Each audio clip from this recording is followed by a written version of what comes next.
6th election before that happens tomorrow. But we're going to be starting off with the AHCA. Last week, Ben Mankiewicz and I called on Senate Democrats to shut down the Senate until the Trump care debate becomes somewhat more transparent.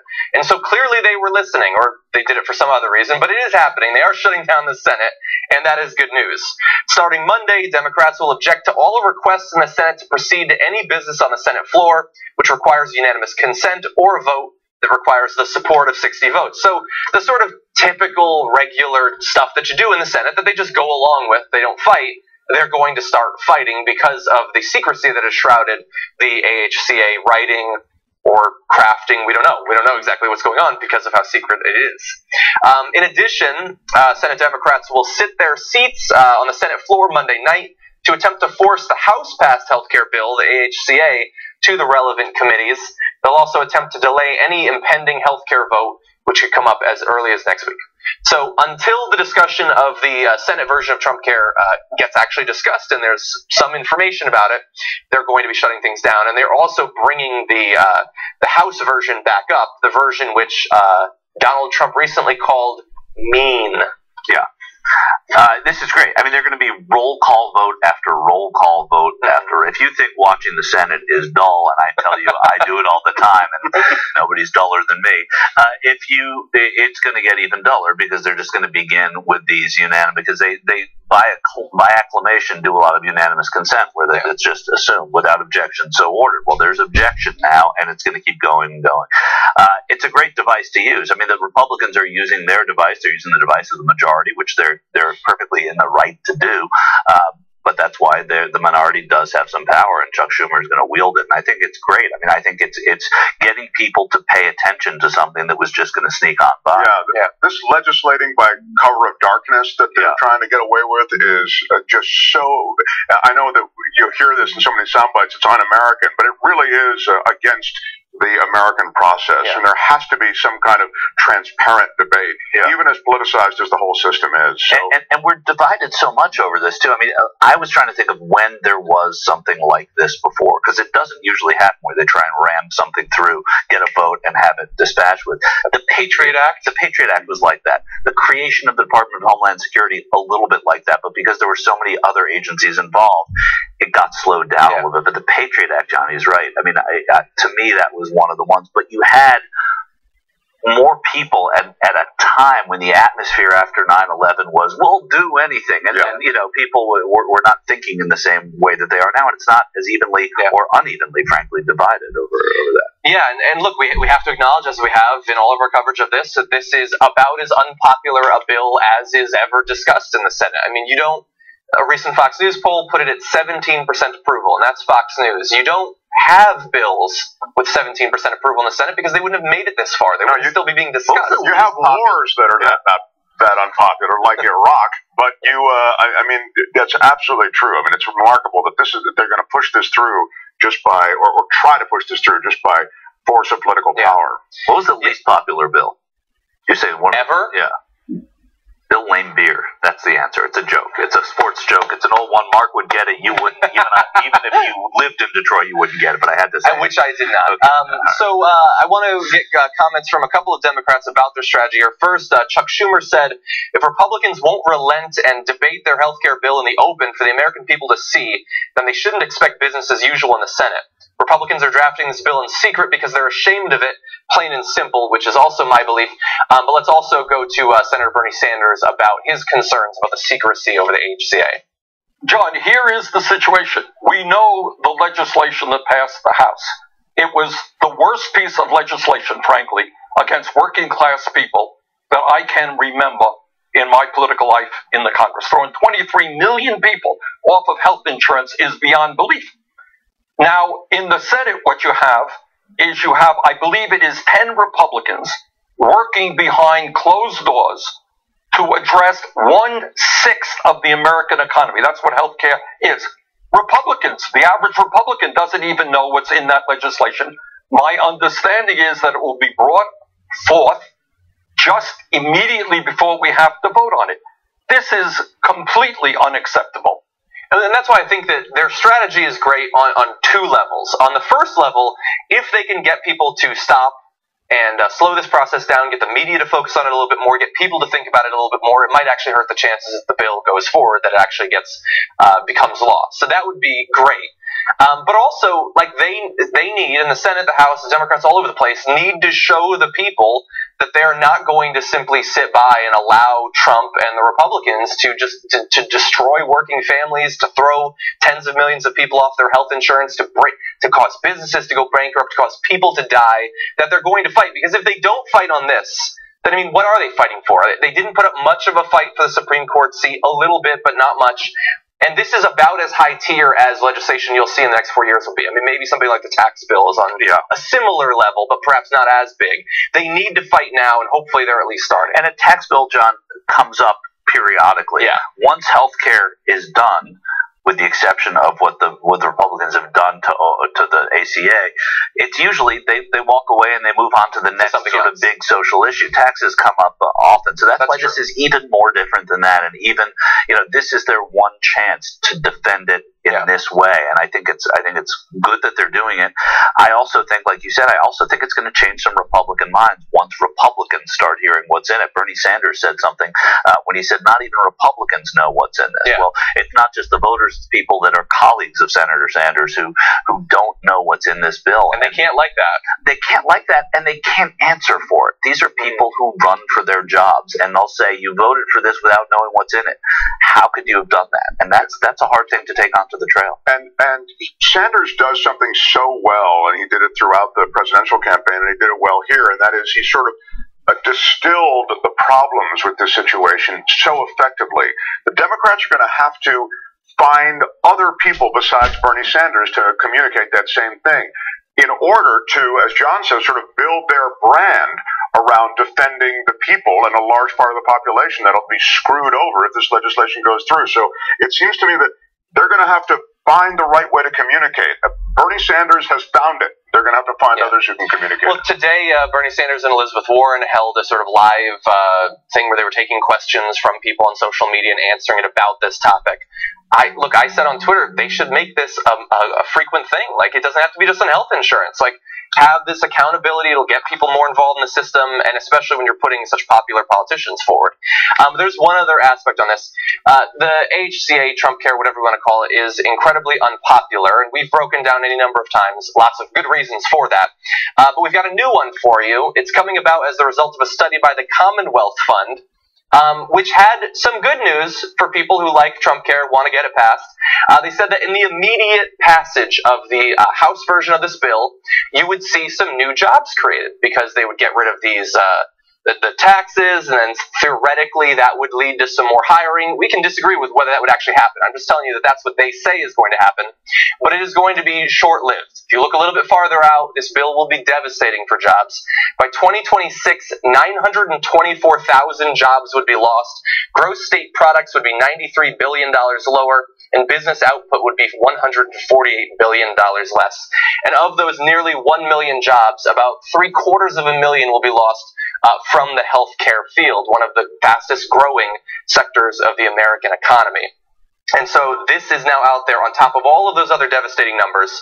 They'll lose their insurance, the people who will die prematurely. It also will kill possibly 1 million jobs. That's just by 2026. If this stays law for longer, God only knows what the overall the killing continues, right? Yeah. And this is from the jobs president. Yeah. And it's unclear. I mean, if anyone doesn't know what's in this bill, it's Donald Trump. I mean, I also think it's unfair to call him the jobs president. Honestly, he said that a couple of times, many times. He's not the anything president. Yeah. There's nothing that that was a mantra of his, but it was as throwaway as anything else he said on the trail. So there's nothing that has defined his presidency because it's so haphazard. So I don't want to honor him by saying he's the anything president. I'm not honoring him, but I think substantively that is something based on, and he had a tweet within the last 2 weeks where, he finishes it with the jobs, exclamation point. Right. I'm saying, no, please don't misunderstand me. I'm not saying that he is, that he's passionately defending the worker or enterprising new jobs for America. He's clearly doing neither. Yeah, what I'm saying is that he wants to rep himself that way, and at some point, the reality is going to catch up with his rep, and It's the reality that you just heard John describe. And it might not catch up for him in his own head, but some of his supporters, it will catch up. And for the record, I think he's the scream at the television while eating a Hot Pocket president, personally. He's been consistent on only that so far. But anyway, why don't we move forward to another topic of domestic politics. The special election for Georgia's 6th district is already the most expensive House race in U.S. history, which I'm sure Michael Shore will appreciate as a devotee of political history in America. The most expensive ever, over $50 million in outside, largely unknown, unaccounted for money being spent on this special election. But it's also starting to look like potentially one of the dirtiest, because in the closing day of the race, just a day before the actual voting happens, although much early voting has already happened, an outside group has released an ad trying to link Jon Ossoff, the Democrat, to the recent shooting in Virginia. Let's watch. Now the unhinged left is endorsing and applauding shooting Republicans. When will it stop? It won't if Jon Ossoff wins on Tuesday, because the same unhinged leftists cheering last week's shooting are all backing Jon Ossoff. And if he wins, they win. Stop them. Stop them now. Stop Jon Ossoff. Stop Nancy Pelosi. Vote Karen Handel for Congress. Vote Principled Leadership Project PAC paid for this ad and is solely responsible for its content. Wow. Their messages are so in your face. Did anybody honestly see anybody applauding this shooting? I don't know who that. So they showed some tweets. Yeah. I could only see one full name. I don't know who it was, but they weren't even verified. They found a person on Twitter Who said that? Like, it's not like a Steve politician or Scalise media. is an ass or something? Yeah. Is that what it is? Yeah. something like that. Yeah. I'm sure that there's someone who made inappropriate comments, Right. Because it's Twitter. And you can think That's Steve what's on Scalise Twitter. is an ass, while at the same time hoping he gets better, and think it's just fucking awful that he was shot and that this happened. And I can't get over this ad. I can't get over the way also that people are saying that this, the notion that there are people that are opposed to this president and what he wants to do means that that's an extreme position. And they're trying to paint people That they're part of the unhinged left. The unhinged left, yeah. Yeah, it's always, like, every time a shooting like this happens, any kind of attack or something, a lot of people try to grasp onto the narrative they like, and they show how this backs up what they've been saying all along, which is disgusting. But it's almost even worse when someone sees a new opportunity and tries to get something out of it, where they now think, oh my God, we can smear any resistance to the president. It's all the same as shooting Congress people. As if this isn't the same party that said initially that their main job in office was to make Barack Obama lose, to make sure that he doesn't accomplish anything. Put targets on posters for other opponents. And look, there's a lot of people in America who are constantly shouting about watering the tree of liberty and how, our country was founded on being willing to shoot down tyrannical government operatives. Not a lot of them are hippies. Not a lot of them are involved in drum circles. They subscribe to a political point of view. Ain't necessarily Bernie Sanders most of the time. One thing that I picked up on there, it was, and I think maybe the three of us talked about it last week, but Nancy Pelosi, using Nancy Pelosi in an ad like this. Of course, the House race are going to talk about Nancy Pelosi, giving her more power by giving another vote in Congress to her. But I talked to a congressman off the record when I was in Washington last, who said one of the big challenges for the Democrats is going to be, if it looks like in 2018 they can almost win the House, that they're close. There may be 10 seats that are in play, to get Nancy Pelosi to come out and say, I'm not going to run for speaker. Because then you take away what is a very effective, boogeyman for that side, a very effective weapon for the other side. Well, she's not going to be a power. She's going to be a member of the House, or she's going to retire, one or the other. He didn't say. He said it's going to be tough to do. I mean, somebody's going to have to be at that point chosen to whisper into her ear, "Hey, Nancy, I think we could win the House if you say that you're not going to stand for speaker." You better get somebody else to whisper in the other ear while that person's whispering in the one ear. I think that's a real tall order, but it's a genius move, because, as Michael says, you take that off the table, and all of a sudden, you really have a shot. Because what she really is has been bastardized at this point, to the point of no return. I mean, she's still, you could get into arguments about healthcare and single payer. She's in the leadership. If she were a member of Congress, she'd be in a very different position, other than being the leader. But that they've turned her irreversibly into something that she can't get away from. And we saw it in the national campaign with Hillary Clinton last year. And you see that with different people. Agreed. Yeah, she's part of old Washington institutional corporate politics. She can't get that stink off her. And they also have this idea, like, I would love for her to be as far loony left as they pitch her as being, and she is on some issues. Like she was more so before she was a leader. When she was a member of Congress, she and Barbara Boxer came to the House together. They were the same type of very, very liberal. Then she got into leadership, and your roles are different. You're keeping a coalition together. Yeah, and so I'm glad that you brought that up. I mean, it definitely seems like Republicans are able to make these ideas sort of not even necessarily rooted in policy, just these visceral, like you see the face and the name and you just don't like, I'm not saying me personally, I'm saying a lot of people. And here's one of the terrible things about American politics. It seems to work better against women. They're very good at driving hatred and resentment towards female politicians. Women are at a disadvantage. Watch your ass. I think women who are politicians are at a disadvantage too. You watch that spot, as I said, just the message is in your face. It's almost this pugilistic kind of political ad. And when you're a woman, you're called upon to be all these things, strong but not overbearing to any extreme level. I'm talking about when you're trying to win political favor.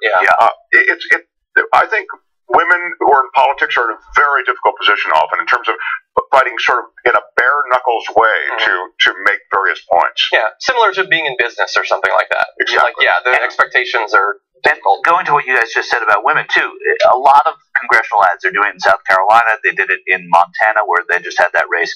Are using Pelosi and Sanders. Yeah, they decidedly didn't use him in Georgia, where his message may be resonating with more Democrats who are coming out. Whereas he's apparently stumping now. And exactly. And I think that's an important thing too. I mean, they didn't use the man. They used Kathy Griffin and Nancy Pelosi. So I would say after what Kathy Griffin did, they got to get her out of the House leadership. I mean, it's inappropriate at this point. She's so controversial. Yeah. Anyway, let's break down the reaction to this. So the terrible ad comes out, linking him to the shooting, or at least attempting to. Ossoff puts out a statement saying the man is fighting for his life, referring to Scalise. I think it's disgraceful to politicize it, and I think Secretary Handel should call for it to come down.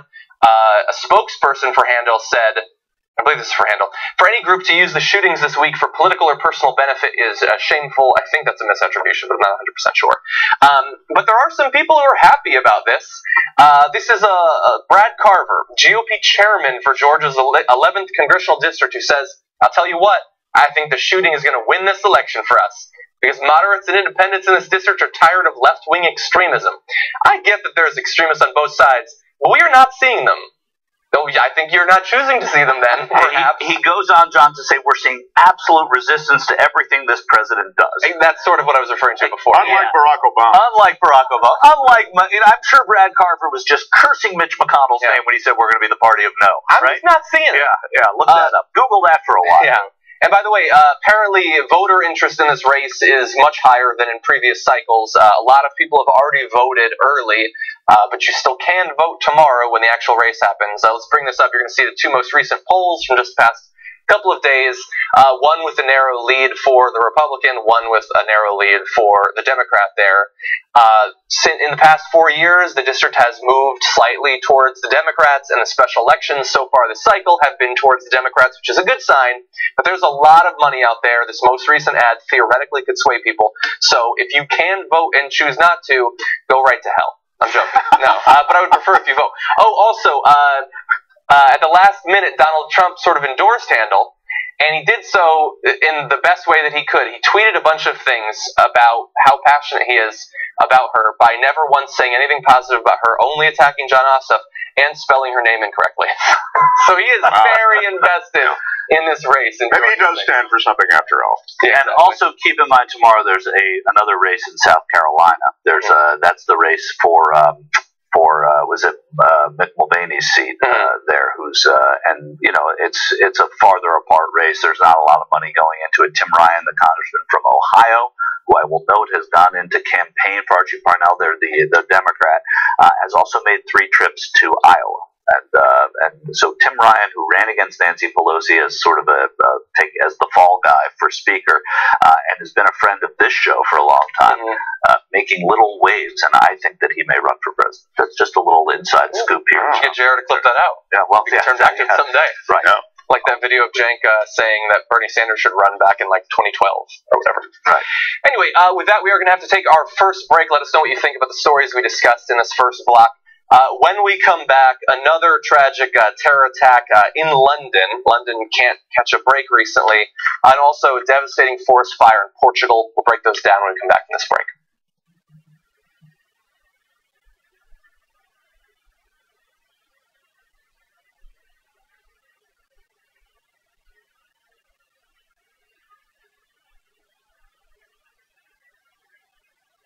I got a bunch of things to go through. No Republican would have ever voted for Bernie. You would have done worse than Hillary Clinton. They're so miserable. All right, I'm gonna stop myself before I say things that are offensive. If I ran for office, and that would be a trippy day, right? I'd break even more rules than Trump. If I had all the money in the world, I would enjoy that. We have a great show for you. Steve's answer is C. Dave's is A, and the correct answer is, of course, B. You guys are the worst. Here's the story, and it's not funny. It was over too. It seems just comically unfair and ridiculous. The Democratic Party just sucks right now. It just sucks because it doesn't know what it stands for. We should probably wrap it up.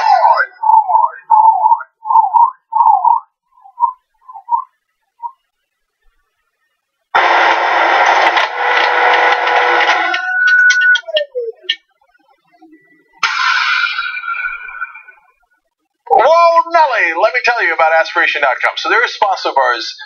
I love it because we're trying to find sponsors that match us and you guys, and they're perfect for that. They're progressive, they're a financial firm, and if you're tired of all those banks, it's time to debank and go to a financial firm like Aspiration.com. You're asking, hey, Cenk, why is that? Well, don't worry, I'm about to tell you. Okay, 100% fossil fuel-free banking and investments, so hashtag no dabble. So if you're worried about your bank doing that, they don't do that at all. This is amazing. Everybody I tell this to, they're like, no. Up to 1% annual interest on your checking account. How is that? How's that possible? I don't know, but sold. Aspiration.com. That's why they have a. You can't even get a CD, okay? Certificate of deposit. You can't even get a certificate of deposit with an interest rate like that. I know. I was talking to my dad about it. I think you should go. Okay, that's why they have a wait list. Yeah. You can skip the wait list. I know we're a little exclusive here. Now all of a sudden the TYT audience is the elites. You can go to the head of the line by going to aspiration.com/TYT. You don't have to wait on the wait list. There's free access to ATMs all across the world. There's no monthly service fee. I know it just gets better. 10% of their revenue goes to charity. I mean, it doesn't get any more live than this. And no funding of political campaigns or industry lobbying. So if you were looking for a progressive place to put your money, I think we've got your answer for you, aspiration.com.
Young Turks, everybody. Michael, Mark, and myself. I got some tweets I want to read. Two healthcare-related tweets. Ray for Madness saying, good that Dems are blocking Senate in order to publicly and unanimously promote single-payer. Wait, what? Well, I'm sure Bernie is going to talk about it if there's some sort of filibuster that goes on or something like that. But El Duende Chingon says, Senate Democrats fighting their asses off to maintain the status quo.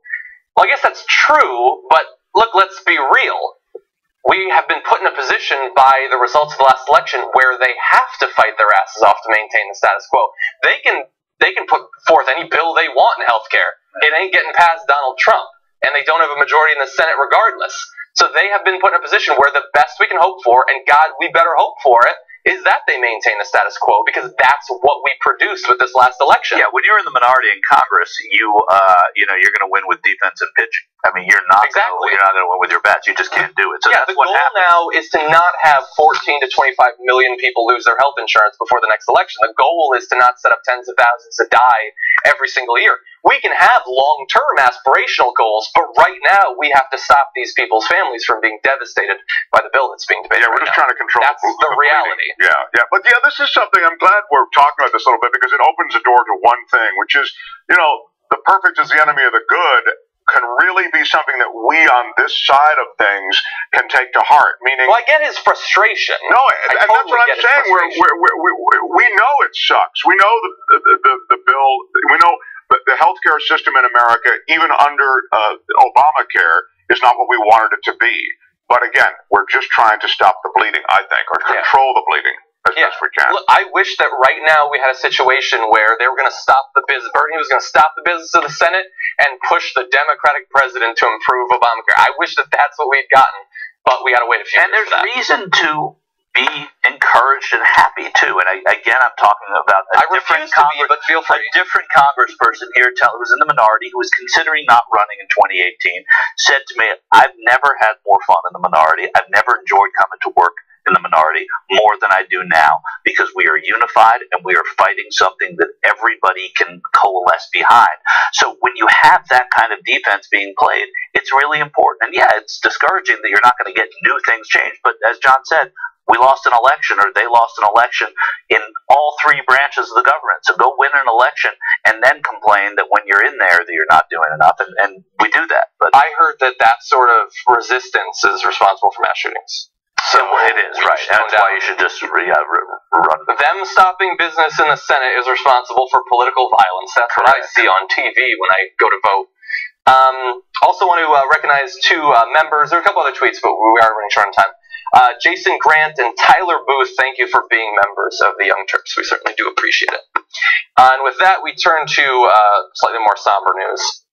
And before you get to this, Johnny, I'm interrupting. I want to mention this. They're going to talk about it a lot in the second hour, but Otto Warmbier, who was a UVA student, so I go there, but an American citizen who was so poorly treated by those horrific monsters in North Korea, came back, was returned to his parents in a coma, died today. So watch the second hour and listen to Anna and Mark. And are you here for the second hour, John? I won't be today, but whoever else sad ending to a very sad story. It's just a horrific story. Yeah. Okay, with that, in the past day, London was once again the site of a terror attack. Shortly after midnight, a van rammed into a group of pedestrians near the Finsbury Park Mosque in North London. One person died at the scene, and at least 10 were wounded, but the authorities said it was not immediately clear if the death was caused by the attack. And from what I've read, these people had left the midnight prayer at this mosque, had walked very close to the mosque, and had found an elderly man who had collapsed for some health-related reason, and were aiding him when they were hit by this monster with his van. So even worse, and one did end up dying. The driver of the van was this 47-year-old white man, wrestled to the ground by police at the scene and held until by people at the scene and held until police arrived. He's being held currently on terrorism offenses, and I've read that the imam at that mosque stopped an angry crowd from turning on the van driver, telling the mob, do not touch him, which I'm sure they didn't appreciate at the time, but of course is the right thing to do in that case. 2 people were treated at the scene, and 9 others were taken to 3 hospitals. 2 of them are seriously injured. And there was initially, and this is just one small aspect, obviously the tragedies, the death, and the injuries, but in the initial reports that another van had rammed into someone, and in fact, in the past day, someone also rammed their car into a police officer's vehicle on the Champs-Élysées. Again, thankfully, only that driver was killed. But there was some initial interest in this attack, and very quickly, people moved on and didn't really care too much. I noticed that on Fox News and Breitbart, hey, the Terror Central websites, they don't care anymore. I didn't see anything from Donald Trump about this, despite the fact that they were interested the last time there was a terror attack. Now, granted, it was days ago because we live in a horrible world. It was all the way days ago. But once it turned out that this guy had targeted Muslims rather than being a Muslim, suddenly there was a little bit less interest. Yeah, that's surprising to just about nobody. And I think this imam should set the example for everybody. This guy, there were people trying to kick and punch this driver, who turns out is a Welsh father of 4. It was alleged to have shouted he wants to kill all Muslims at the scene. We never know exactly. for sure. And when he was in the van afterwards, he was blowing kisses to people. He was, and he, some of the early reports that I saw, usually after these, you say, I can't believe it was John. I can't believe he did this. He was always a quiet. Everybody said some other name. People said I could have used Mark. But he said the people I saw talking about him are saying, it sounds like him. It's not surprising. That's just a couple of people. It's anecdotes. But really underscoring all of this is the story of this imam, who is just like most people within his religion, saying, get away, stop being brutal to this guy. We'll arrest him, protected this guy. And that's going to be his last memory of a night that will, change his life. I'm talking about the killer. And forever, is that this imam protected and saved his life, perhaps, right there. Yeah, I mean, it seemed as though everything right in that story was associated with that imam. And, honestly, with a cool-headed mayor of London, I think that it's a real example as we sort of look at our leadership and see everything politicized and divided. He's having to ride herd over a city that is not only bringing together a lot of different ethnicities, but is now really the focus of terrorism. And it's a lot of one-off terrorism. It's a lot of copycat terrorism, inspired terrorism, all this sort of thing. So his job is a tough one. And I think it's no small footnote that he himself is Muslim to, perhaps be the right guy at this time for that city. Yeah. And in the city, he's under a lot of, I would say, scrutiny, too, because of the fire that just happened there. Yeah. Separate from the issue, it's a terrible time to be mayor of London, but maybe, as you said, maybe a good time to have a Muslim mayor of London. But that the fire is also an entirely different thing that he's taking a lot of heat for. Exactly, yeah. Thankfully, so far, in the wake of this terror attack, Donald Trump has not attacked him on Twitter, but we will see. Now, we also had some responses. Theresa May, Prime Minister of the UK, said this was an attack on Muslims near their place of worship, and like all terrorism in whatever form, it shares the same fundamental goal. It seeks to drive us apart and to break the precious bonds of solidarity and citizenship which we share in this country. And that sort of sentiment was echoed by the deputy director of the International Center for the Study of Radicalization that said, ISIS has long held the idea of wanting to provoke the West, not just by provoking governments, but also by creating pressure on society so that people are driven toward the extremes. And that's the thing. They're not just looking to get people who are fans of them to attack people. They want their own people. They want Muslims in the West to feel like they have no place in society. They want them to feel like the only place they can turn is to some sort of radicalization. And it doesn't hurt their mission when people on the other side feel like, well, they killed some of ours, we're going to kill some of them, which is apparently what we're seeing in this particular case. John Oliver had a great response to, I believe it was to the Manchester bombing, where he talked about the it might have been the stabbing actually, the resiliency of the British people in the face of all this, and how life goes on and everything, and I'm sure that it does. But this has been a rough set of weeks for those in the UK, especially those in the area of London, where it feels like you can't go a couple of days without something like this.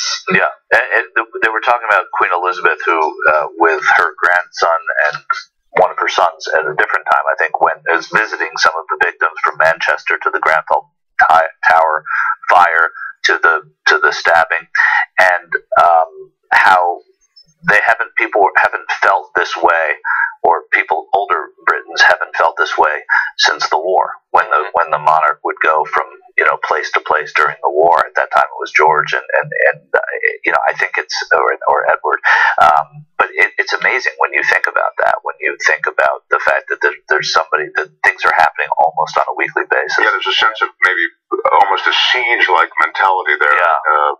And terrorism is one of those things, just almost by definition, that keeps the public on edge. And I think John correctly identifies the fact that they want that anxiety. They want the Muslim community to feel as though you're going to have to hang together. Assimilating with this heterogeneous community of London is not what we want.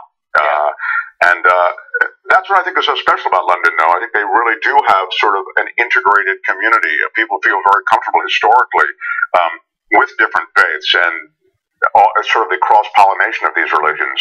Yeah. I think it's, in a sense, London's going to be a tough nut to crack if they're really trying to divide these communities. Yeah, and it's easy to see in this short span of time these incidents, which are tragic individually and certainly in aggregate, and think that, they must be making headway there, but it's incredibly likely that they're not. I mean, as you said, this is not some new thing where you have diversity in London. That's the historic state of London. And I think that I agree. I think that they're going to have a very hard time advancing their mission in the particular way that they want. But let's turn to, unfortunately, another tragedy on that side of the world. An out-of-control forest fire in Portugal this weekend left dozens dead and over 1,000 firefighters struggling to control the damage. The death toll from this fire at present is 61, and officials say that they expect the toll to rise because, of course, there are areas that they can't even search for people. We're going to show you, I believe we have some video which gives you an idea of the severity of this fire.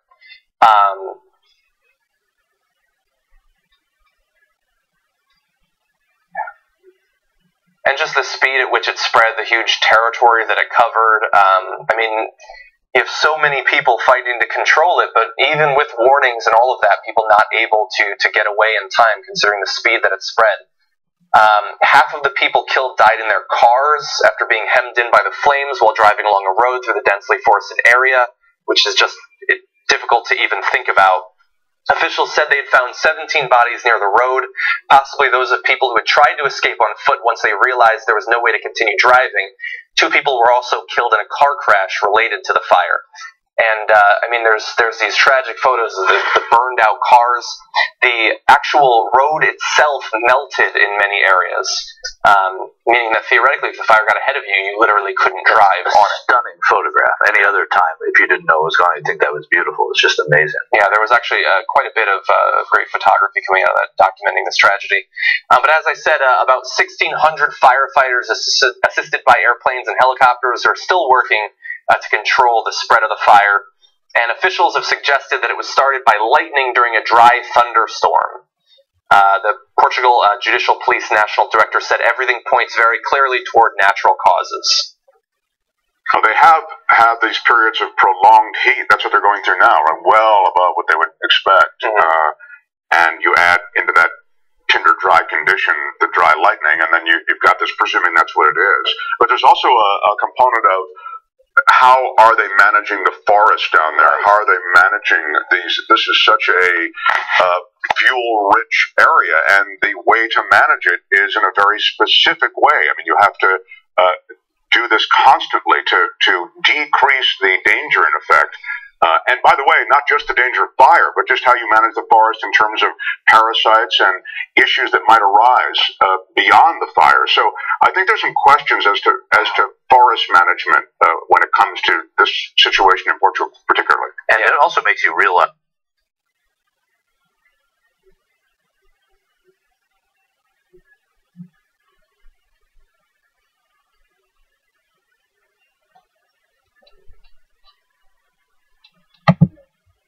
Okay, so no.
guys, because I read that too, and it's important. And I mean, you know all about the weather, Mark, and you know.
He's talking about Miami. You know, the only thing about this, Jason, is we've heard the Miami stories. I'm looking at very interest here.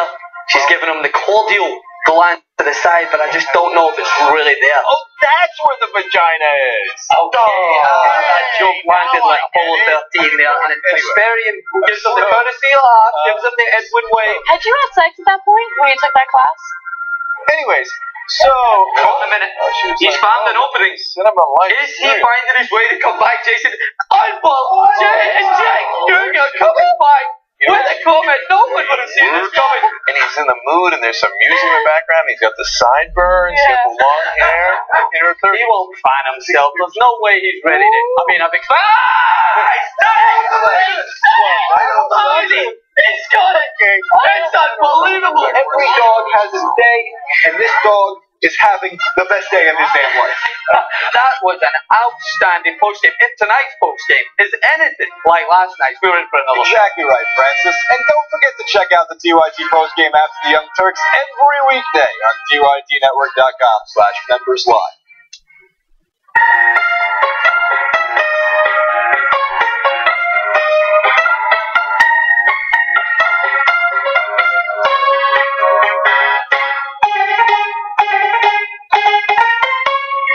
We talk about TYT Army being so strong. Usually they help us run our show. Now they're going to help us run the country. Like this. It's time that we reclaim democracy for the people. We had a huge victory for Wolfpack. When Lincoln said this was a country by, of, and for, he said of the people, not of corporations. Our representatives don't represent us. Whoa! Democracy! United! We are! Too strong! There's thousands of volunteers, and you can be among them. With Wolfpack, the mission is so clear. Money is killing our democracy. 96% of Americans want it. When you get the power back, oh, that feels good. This is just the beginning. Go get them, man. Up and at 'em. Knock, knock. We're coming for them! Wolf-pack.com.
Turks, everybody. John, Mark, and Michael. We were just talking about the upcoming week of shows. I believe, and don't hold me to it, but I believe that Wednesday's show might be myself and Cenk Uygur with a 2-hour politics-focused show. It might be. We'll see. But if that happens, who's your guest that day? It's the guy Cenk. He's an up-and-comer. We'll have him on. We'll see how it goes. If he's not funny, he's gone. Right. The triumphant return of Cenk. Yeah. Your Cenk Uygur return. Yeah. He's going to get back just in time for the seat cushion to no longer be molded to him. He's been gone too long, people. I wonder how long we'll have to hear about that. Now, we did get a tweet I want to read from Julia Mahoney, who says, we need to take a note from the UK. Terrorism shouldn't divide us if we truly don't want to let it win. The problem is there's some people who have found reasons to think that talking about that divide is good for us too. Like, I mean, if you're interested in more foreign engagement of the incredibly expensive bomby variety, that sort of divide is good for you as well. Yeah, there's a dollars and cents reason that that's part of the dialogue as well. Exactly. Yeah, and it leads to terrible results for regular people, unfortunately. By the way, we should also mention, I think that it happened over the weekend. I don't think that happened Friday. I wasn't here Friday. But the crash of the Navy destroyer, that is just, it's hard to imagine how that can happen, that it can crash into a container ship like that, and unfortunately 7 sailors drowned in the lower holds of the ship. Just a complete tragedy, and I guess don't know how it could possibly happen. Based on everything I saw, we're kind of lucky that there wasn't a greater loss of life. I mean, there was a substantial hole blown in that ship because of the way that those two vessels came together. And the container ship is so much heavier. So much heavier, yeah. Anyway, and it was truly heroism. And we hear that word thrown around a lot, but I mean, guys are down there with buckets of water, just trying to keep that thing aloft. Yeah, keep it afloat, I should say. Yeah. I don't think that people often think about the navies, but I'm thinking more about ships recently for reasons that'll become clear in a couple months. But I mean, just being on there, you're inherently in some potential danger at all times, and that's truly brave, even when there isn't an emergency, like unfortunately there was this weekend. Okay, let's jump back into the news. I was genuinely surprised when Donald Trump completed yet another arms deal over the weekend when I saw who it was that he was selling the arms to. It's over $20 billion, of which $12 billion is finalized, going to Qatar, a country that he's recently spoken about, and not in the I'm about to sell you tons of jets sort of way. He tweeted this after his trip to the Middle East. During my recent trip to the Middle East, I stated that there can no longer be funding of radical ideology. Leaders pointing to Qatar, look, so good to see the Saudi Arabia visit with the king and 50 countries already paying off. They said they would take a hard line on funding extremism, and all reference was pointing to Qatar.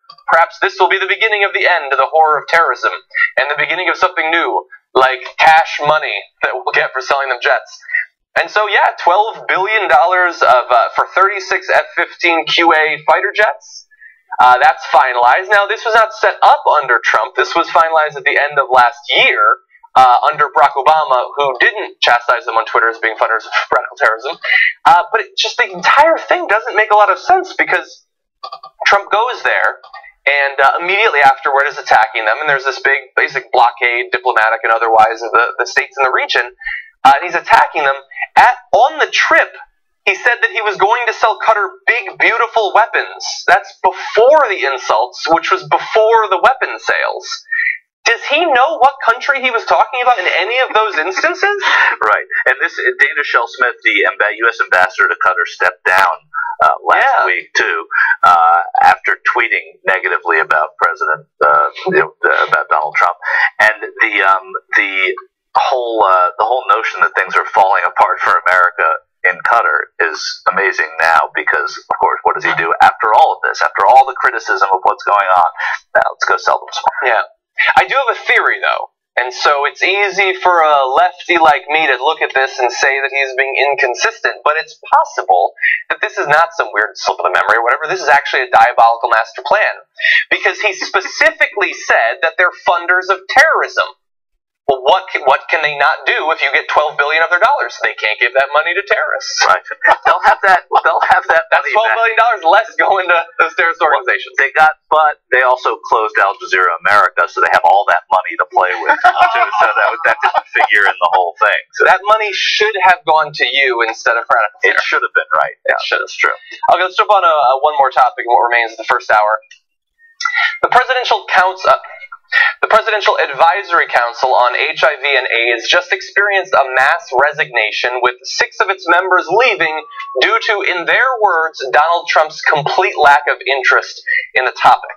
Now, they wrote a letter, which is available via Newsweek, and so I want to read a couple of sections of it because it's very interesting, and it gets into a topic that, even on shows like this, does not receive its due time. They said the Trump administration has no strategy to address the ongoing HIV/AIDS epidemic, seeks zero input from experts to formulate policy, and, most concerning, pushes legislation that will harm people living with HIV and halt or reverse important gains made in the fight against this disease. And there are a number of policies that you could perhaps think they're indicating there. I would say that the healthcare bill, probably a very large one, considering the effect of Medicaid spending for those seeking some sort of cure or treatment. They go on to say Trump took down the Office of National AIDS Policy website the day he took office, and there's been no replacement. Trump has not appointed anyone to lead the White House Office of National AIDS Policy, which seems pretty damning by itself.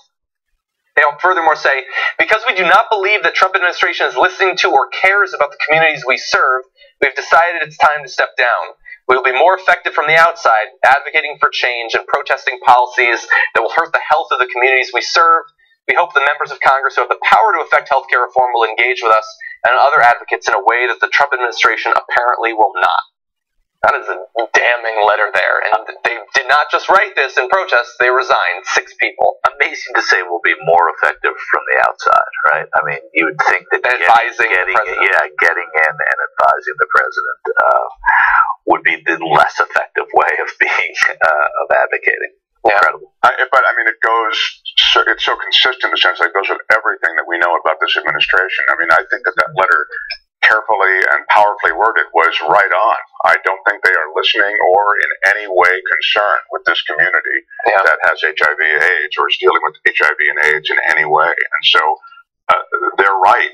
As effed up as it is, they might be more effective in terms of creating a public outcry from the outside. Yeah.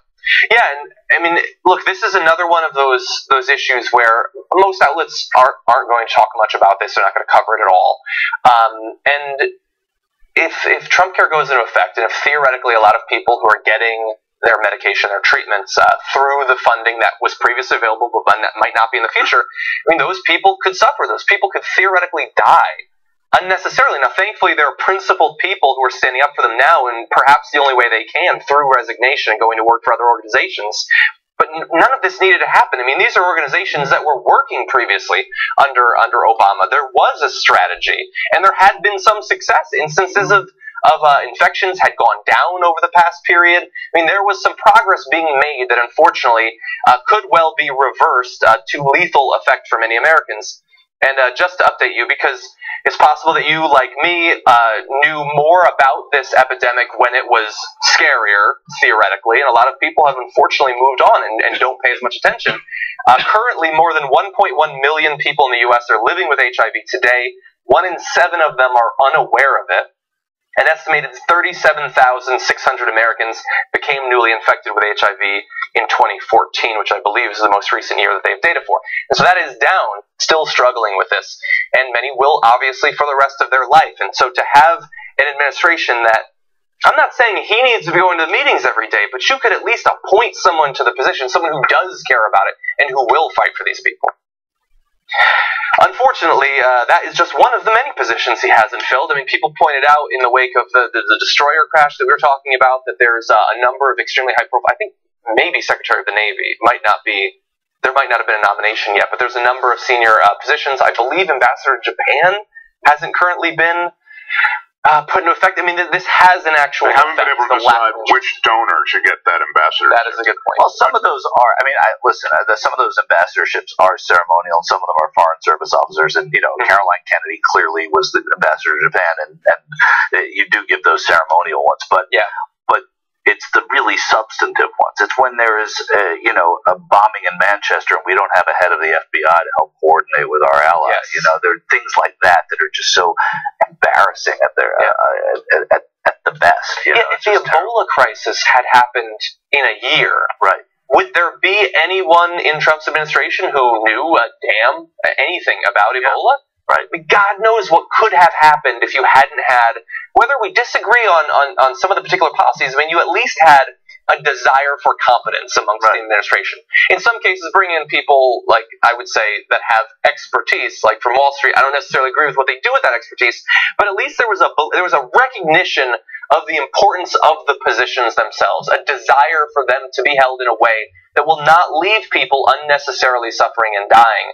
And there's just a complete lack of interest.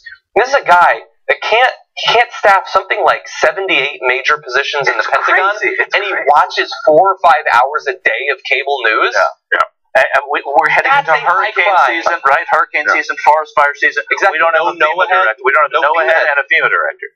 What if Portugal had happened here? Right. Yeah, and there's not a scientist allowed anywhere near the White House, or a scientific mind. I mean, they stop them at the main gate as though they're guys with handguns. They want nothing to do with scientists. And so... if there were guys with handguns, they'd that's right. Actually, they'd be allowed. Sorry. Bad example. Bad example. Unfortunately, we do have to close out this first hour. Thank you to Michael and to Mark. Mark Thompson of the Zero Hour. The Zero Hour. Find that. The Zero-Hour. Oh no, it's Edge. Sorry. Yeah, I apologize. But I like Johnny's name better than the name of my actual. No, that's RJ Escow's show. I apologize. Got that mixed up. I'm at Edge-show.com. The show is called The Edge. Chucklehead, quiet down over there. And quiet. I could have called it Zero Hour, but I didn't. I called it The Edge. And no, Michael hold on. Shore, I think you're wrong. I think that Chiron's wrong. We need to update that. Does it say 0 hour? No, it says The Edge. I'm pretty sure it's actually a 0 hour. Can we get that updated on what I think it is? But Michael Shore tells a great story about hanging out with mobsters as a kid while they were taking you're recently guest. Oh, yeah. Michael Shore's a regular contributor. I'm a contributor to The Edge. Michael Shore of 2012. Or is it 2013? I don't know what year it is. I'm not sure. It was 2012, but that was a long time ago. That's 5 years ago, John. But you can see me, I guess, on I-24 sometime. But there you go. But you have a hard time seeing that. Okay, thank you for joining me, guys. When we come back, you're going to be sticking around, actually, right? Yes, I'll be here. Led by Anna Kasparian, I believe Francis Maxwell is going to be joining as well for a great second hour, so don't go anywhere. We'll be back after this.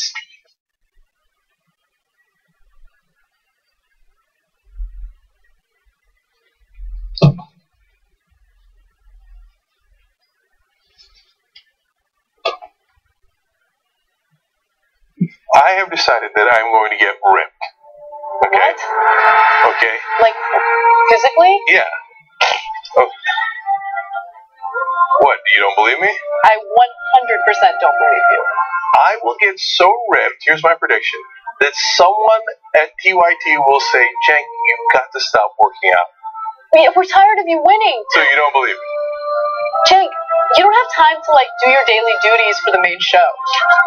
You don't have time for your daily duties. Because what you guys don't know is how great my muscles already are. It's absolutely possible.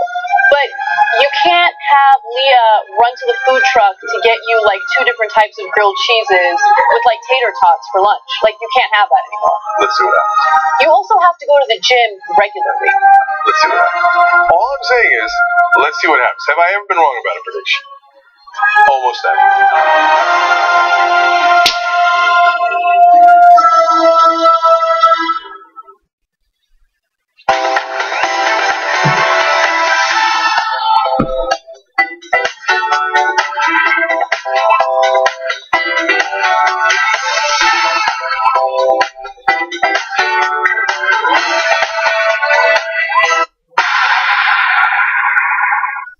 Damn it, they failed us! And if you're not angry about that, Michael, and any of you out there, then you're damn wrong! Because you should be angry! Young Turks! If it was genuine, he was bad. Cenk Uygur, known online as one of the Young Turks, isn't afraid to throw some punches. 3, 2, 1, fade up. I just remember thinking, what is this guy's name? Cenk the Turk Uygur. We're at a TV station, yes, sir. The whole point is for me to yell and scream and tell you what I think. It's right out of Wayne's World. This guy on this little rinky-dink website is speaking truth to power. We've been averaging 600,000 views a day, beating most of the cable shows in America. We're the largest online news show in the world. We're celebrating our 1 billionth view. We're coming. More politics ahead with Cenk Uygur. He knew that the MSNBC opportunity was an experiment. And fill-in host beat CNN headline news combined. At some point, they want to give me a show. Every single year, that comes out of our paycheck. We put it in, and you're saying we were suckers. When you, as a host, tells someone you're interviewing to shut up, that's going to raise a red flag. That guy needed a long glass of shut up.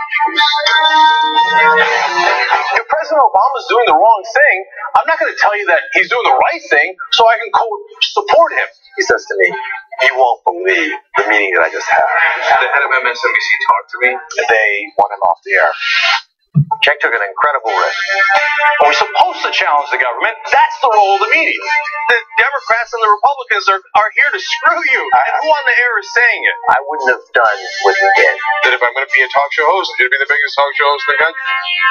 I don't think anyone else does it better. I don't think anyone's even close. Before you know it, I'll be back on your TV doing an actual show. I guarantee it.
Welcome to the Young Turks. I'm Anna Kasparian. Francis Maxwell and Mark Thompson join us today. Obviously, Cenk is still away, but he will be back, I believe, tomorrow. So for those of you who missed Cenk, he will be back, but who cares?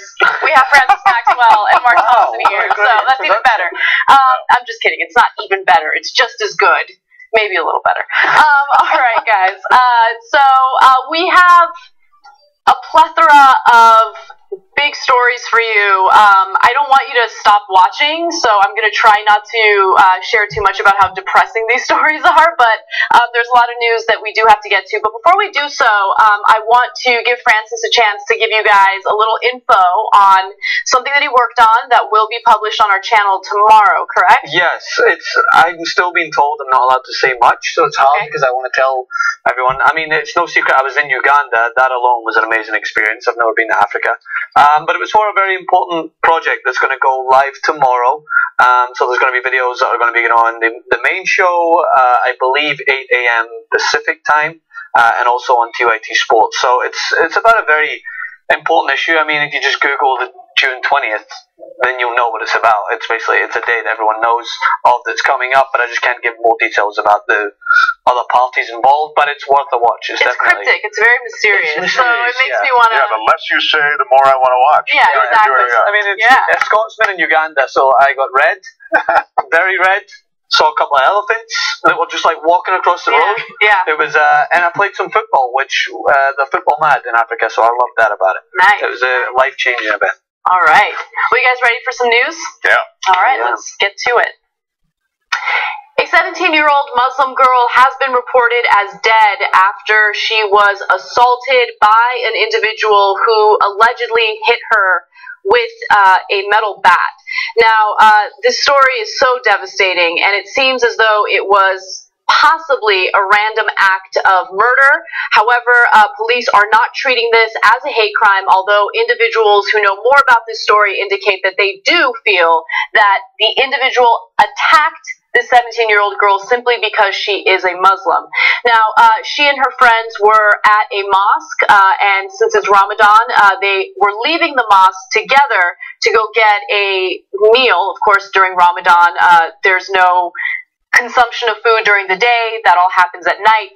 And so they were planning on heading out to an IHOP to eat, and that was when this terrible person approached them and started the attack. Now, according to accounts from police and a mosque official, a group of 4 or 5 teens were walking back from breakfast at IHOP early Sunday when they were confronted by a motorist. All but one of the teens ran to the mosque, where the group reported that the girl had been left behind. The girl is Nabra. Here's a photo of her, graphic 1, and again, just an innocent 17-year-old girl. And to be quite honest with you, what I found interesting about the story is even though she was celebrating Ramadan, it was more of a social thing for her. She wasn't really all that religious, and she didn't wear a headdress often. She only did it because it was Ramadan. And many think that she was targeted, or the group of girls were targeted specifically because of the fact that they were wearing the headdress. Now, remains thought to be the girls were actually found at 3 p.m. Sunday in a pond. The girl's mother said detectives told her that Nabra was struck with a metal bat. Fairfax County Police identified the man charged with murder in her death as Darwin Martinez Torres of Sterling, Virginia. And here is his mugshot. Luckily, he is in custody. Police arrested him after they said that they saw him near the scene looking suspicious. But we don't have many details as to why they don't believe that it is a hate crime. We don't have details as to why they are tying him to this crime. All we know is that a 17-year-old girl, an innocent 17-year-old girl, lost her life for absolutely no reason at all. And it's an incredibly tragic story. Yeah, it's a small community outside of Washington, D.C., and it's not one that is associated with this kind of violence, and certainly not with any kind of religious violence. And I know that they, as you say, they exercise restraint as far as calling this a hate crime, but it's sort of very much because it is Ramadan and because, as Anna says, she was dressed in traditional garb, it's tough not to at least have that in the back of your mind. In any case, this is, by all accounts, a fairly peaceful community, and even their family was sort of the source of so many congregants hanging out, having fun. I mean, it only makes it tragic that, by all accounts, she was really sort of a creature of real light and life. You know, it's a sad story. I'm curious though to why they have came out and said that they're not investigating it as a hate crime without any further details that we know of yet. Because usually when you come out with something like that to the press, it seems like you've got other motive that you want to make sure is going to be held above that. I'm surprised that they've made that firm statement without even saying that it's possible that it could be investigated as a hate crime, because from what the testimony from the friends, the testimony from the girl's father, who, by the way, I want to go on a little quick side note. I read a piece on him recently that broke my heart outside, where he said that he's going to go to the courtroom, he's going to look at this evil individual and say, why did you do this to my daughter?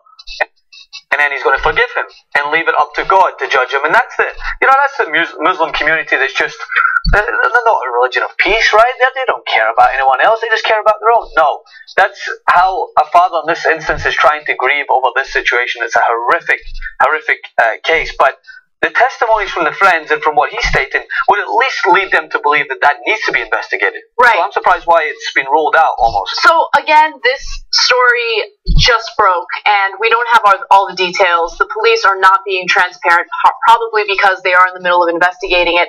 Obviously, they have some information that we don't have. So I'm unsure as to why they're not treating it as a hate crime. And, you know, the only thing that I do want to stay away from is speculating as to what's really going on. Because I don't think that that's a responsible way to cover the story. However, you know, the parents are convinced that this was a hate crime. In fact, according to the Washington Post, in conversations with detectives, the victim's mother said she was told the driver shouted at the teens, then threw glass beer bottles at them.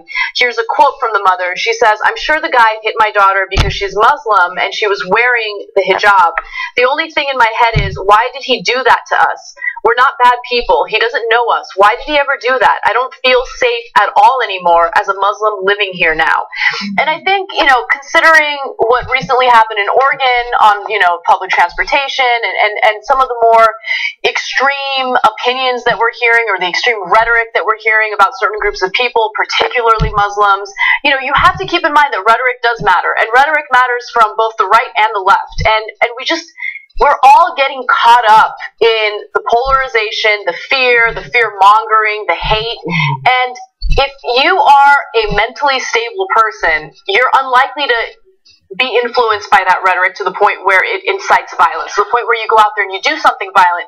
But keep in mind that not everyone is mentally stable, right? And so what you say matters, and we need to tone it down, and we need to be careful. That's all I'm saying. So true that the rhetoric is incendiary. But the other point I really like that you made, Francis, that the fact is the nature of this community isn't one of radicalism necessarily. I mean, the TYT audience knows, but it's in the shadow of that van tragedy in London.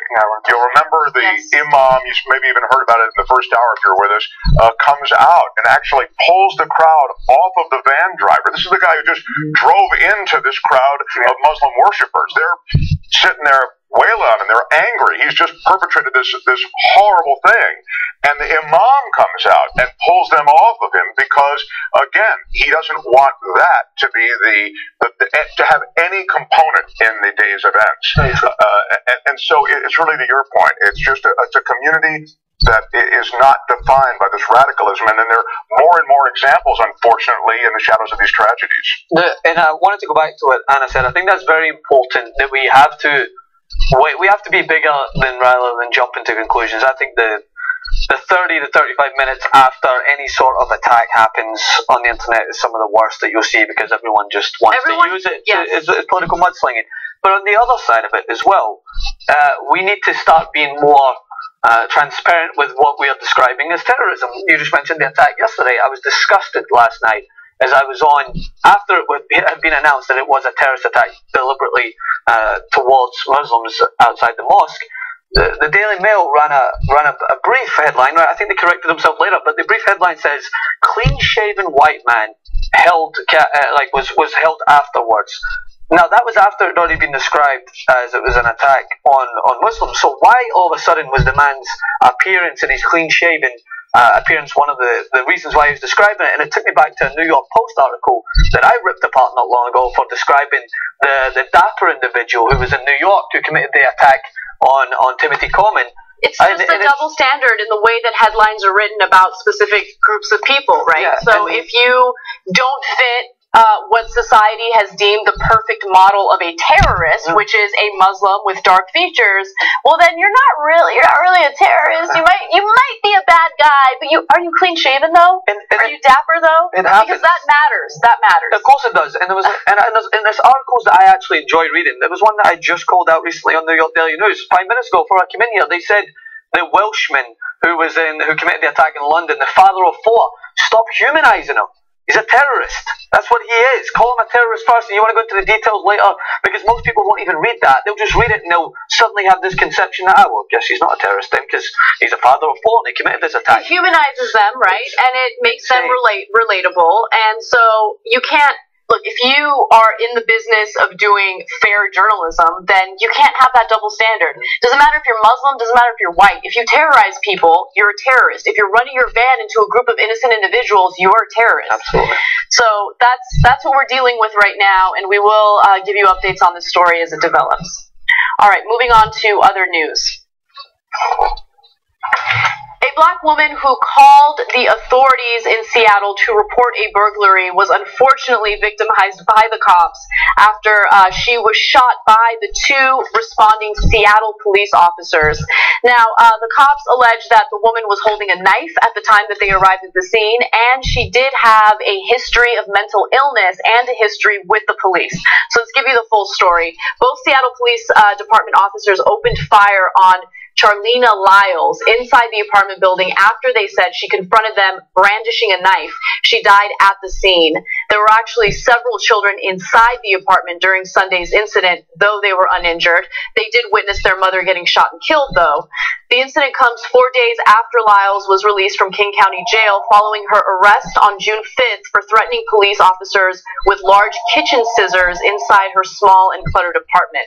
So her family says that she had a mental illness that unfortunately was getting worse. And when she had the previous episode with the cops, she was alleging or yelling at them and saying that they were the KKK and they were out to get her. So clearly this woman was not mentally sound and needed help and needed to be treated differently from other people. But nonetheless, she was the one who called the cops to report a suspected burglary, and unfortunately she was the one that was killed as a result of that. The Seattle Police Department has been implementing court-ordered reforms since 2012 to address what the U.S. Justice Department investigation found to be a pattern of excessive force by officers that often arose during encounters with the mentally ill or drug-addled suspects. Also keep in mind that that same Justice Department investigation found that the police department in Seattle had a racial bias that played a role in the way that they carried out their policing. This is another very tough story. Specifically in this day and age, where of course when it comes to another black American citizen dying at the hands of police, you immediately react, or you don't react, but you start to think about all the scenarios that you've played out. I mean, we just had Philando Castile, the murder of Philando Castile be ruled as just another normalized police encounter last week, and in move forward terms, Crutcher, everything else, it continuously plays a role in how you perceive these events. Now this event is a little bit different, of course, because this woman in this situation had a weapon, and there was a history of her being not mentally stable, as you mentioned. The officers, in responding to this, were aware of that situation because they were told of the address. They know that this woman was mentally unstable and had had some instances in the past with her. So therefore, you would think that they would be understanding on how to approach this. But again, it takes me back to my bias coming from a country where we don't have guns. So there's plenty of other ways you can deal with the situation. Right. A lot of criminal activity in the United Kingdom, where I'm from, is a lot of people having knives, and the officers have to try to find a situation in order to de-escalate it. There was a brilliant video that was out last year where it showed officers from the United States were sitting in with Scottish police officers as they were watching a scenario where a man was running with a knife. And I think it was like 10 seconds before one of the officers said, yeah, he'd be dead. He'd be shot. Because it's the go-to. It's the way that it's often you see something that is going to cause a problem, the only way to deal with it is with a gun. So let me jump in really quickly, because I just want to make a point about something that I think needs to be clarified before we move forward. First of all, I don't think anyone on this panel is saying, I don't think you're saying that, oh, she's just holding a knife, it's no big deal. No, absolutely not. No. If someone's brandishing a knife, obviously there is a threat there. There's no question about it. However, to meet that threat with a lethal weapon, I think is disproportionate, right? I think that is a level of force that's unnecessary. I don't know what happened to the times when cops use non-lethal weapons in order to subdue individuals, especially individuals that pose a threat like this situation.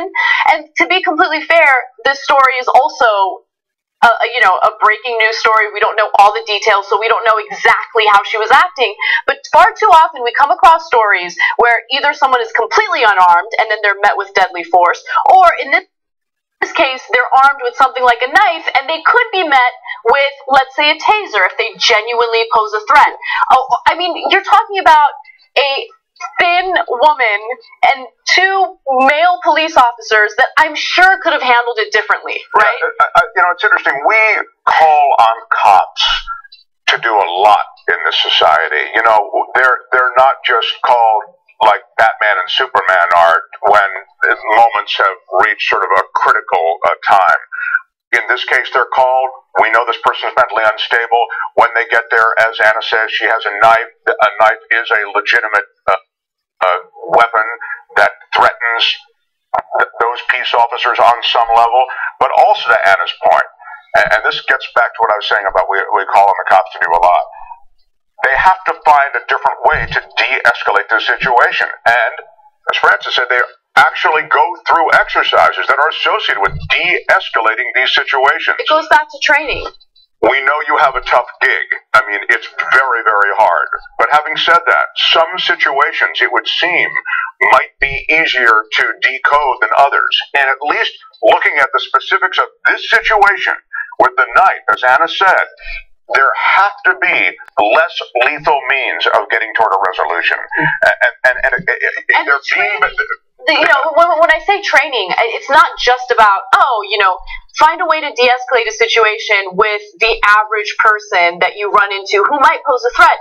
There also needs to be an emphasis on training regarding those who have mental disabilities, right? Because that is not something that's emphasized. A lot of cops are met with situations where someone might have, let's say, paranoid schizophrenia, right? And so someone might be acting in a certain way that might be deemed a threat, but they're not completely cognizant of what's going on. And there has to be proper training in order for them to deal with that situation. And again, yes, the caveat is mentioned over and over again, should be mentioned over and over again. They do have hard jobs.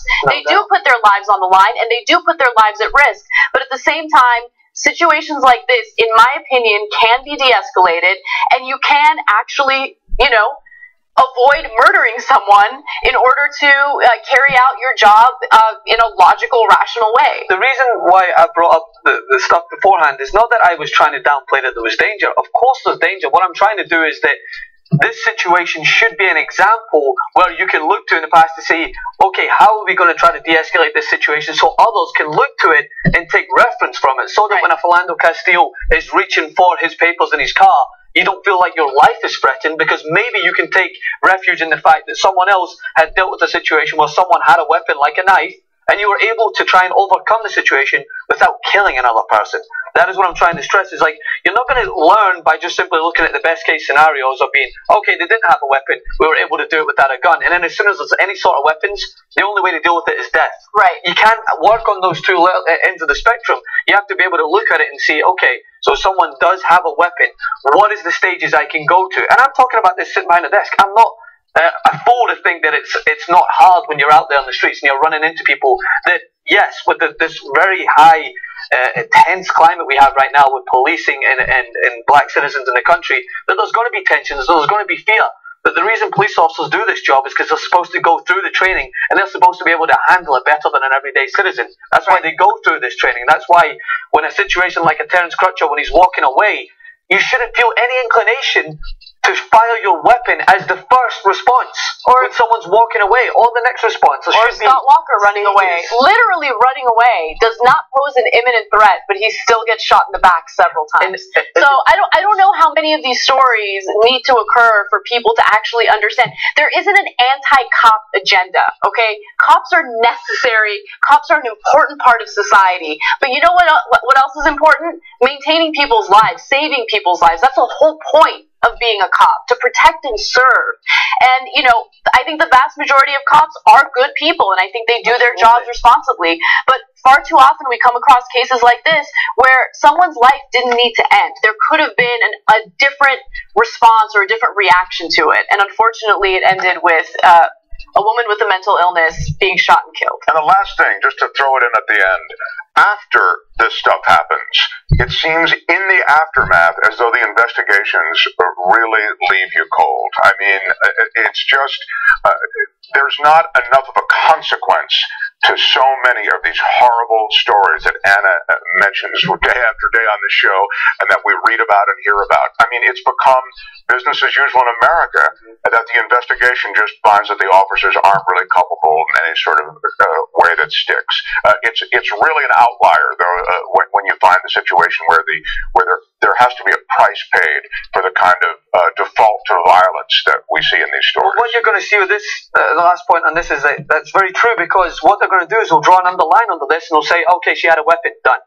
That's so right. there's no reason to, and that's where it starts to become cloudy. So that when you have again what we stated, these cases that continuously get dismissed, is because they're so, in a way, they're trying to contemplate how they can make an excuse for officers because they're trying to find weapons, they're trying to find drugs, they're trying to find these things so that they can make an like excuse. with Philando Castile, right? Rather than punishing those that go to that extreme means before going through any other stages in between. Right.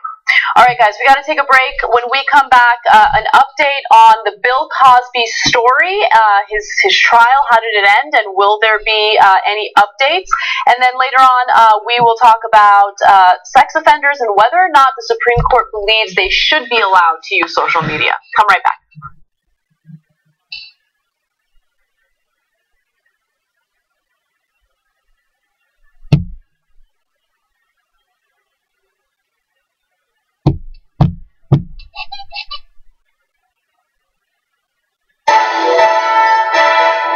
When news is breaking and when you need Brett Ehrlich, it's time. When news breaks, when news is breaking and you like. When news is breaking and you need Brett Ehrlich, it's time for Breaking News with Brett Ehrlich. This is Breaking News with Brett Ehrlich.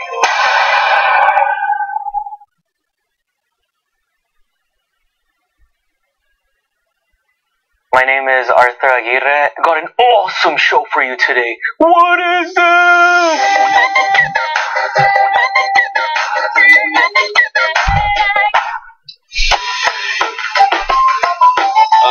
Let's go with one. I was initially hired as an associate producer, but kind of morphed into an editor and taking care of graphics for shows.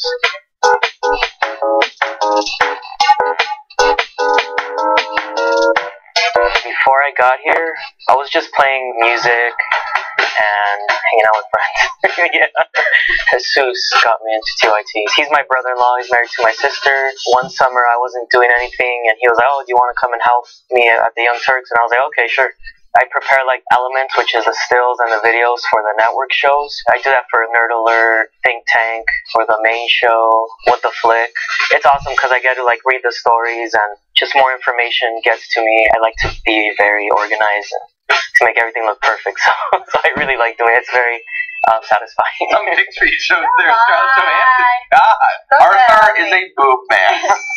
I'm in charge of editing all the content for members. The full episode of Old School and full episodes of the main show. And the post-game. We offer this content to members so they feel that it's worth it, you know. We're developing even more content just for them. Coming soon, you know. Welcome to All-Star Tuesday. Everybody, welcome to the Aggressive Progressive. That's how it's done.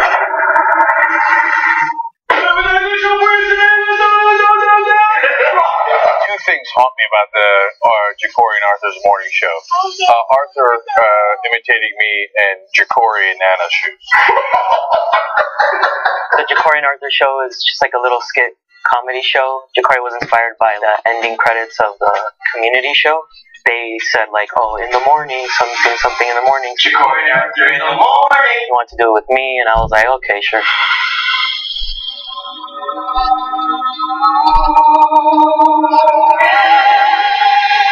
Ja'Cory broke the stove.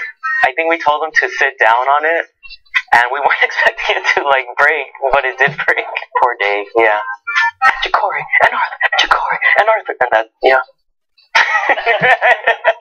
TYT has changed me like in terms of like just being more aware of what's going on around me in the world, just to think things through, listen to people, even if I don't agree with them. I feel like I'm helping send a message out. That's really satisfying, and of course the people here, it's just awesome working here.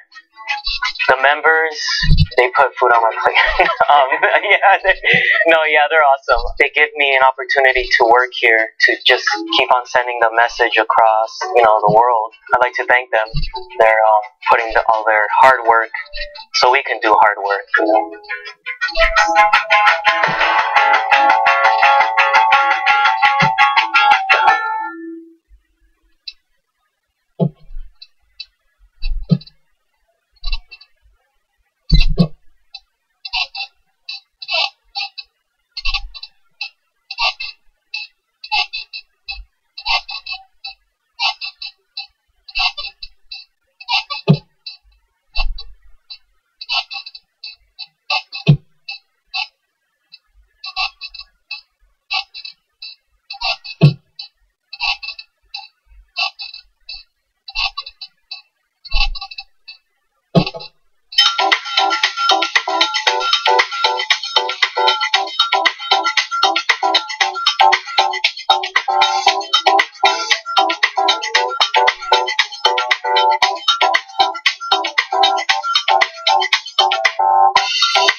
welcome back to TYT. I just want to mention that the woman that we talked about in the last story who was shot and killed by Seattle police officers was pregnant.